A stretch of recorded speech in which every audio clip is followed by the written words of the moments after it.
zero knowledge ကနေစတာပေါ့နော်ဒီ media production မိကြအောင်မယူခင်ရဆိုလို့ရှိရင် media production မပြောနဲ့တပုံရိုက်တာနဲ့ပတ်သက်ပြီးအောင်မှဘာ knowledge မှမရှိဘူး မင်္ဂလာပါ မင်္ဂလာပါ နာမည်လေးနဲ့မိချာလေးနဲ့မိတ်ဆက်ပြီးလို့ရမလားရှင် ဟုတ်ကဲ့ Sherry ပါ BY မှာ Innovative Media Production International ကိုတက်ရောက်နေပါတယ်အခုကတော့နောက်ဆုံးနှစ်ပါဟုတ် ဒီလေးနှစ်အတွင်းမှာ IMI ကျောင်းသူတရားအနေနဲ့ဘယ်လို experience တွေရခဲ့လဲဘာတွေကိုအဓိကသင်ခဲ့လဲဆိုတော့ပြပြတာပါအောင်နော် zero knowledge ကနေစတာပေါ့နော်ဒီ media production မိကြအောင်မယူခင်ရဆိုလို့ရှိရင် media production မပြောနဲ့တပုံရိုက်တာနဲ့ပတ်သက်ပြီးအောင်မှဘာ knowledge မှမရှိဘူး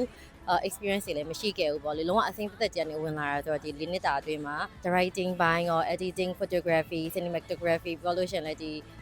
script writing ဒီစတာတွေအပြင်မှာပေါ့နော်ဒီ broadcasting ဘိုင်းတွေရော audio ဘိုင်းတွေရောပေါ့နော်အလုံးနည်းနည်းအဲ့လိုခြုံငုံပြီးတော့တင်ရတယ်ဆိုတော့ဒီအပိုင်းမှာတော့လုံးဝ zero knowledge ကနေရော professional မဟုတ်ဘူးဆိုရင်တော့မှပဲတကယ်လုပ်ငန်းဝင်လို့ရတဲ့အတိုင်းအတာတစ်ခုထိတော့သိလာရတယ်လေ့လာခဲ့ရတယ်ပေါ့နော်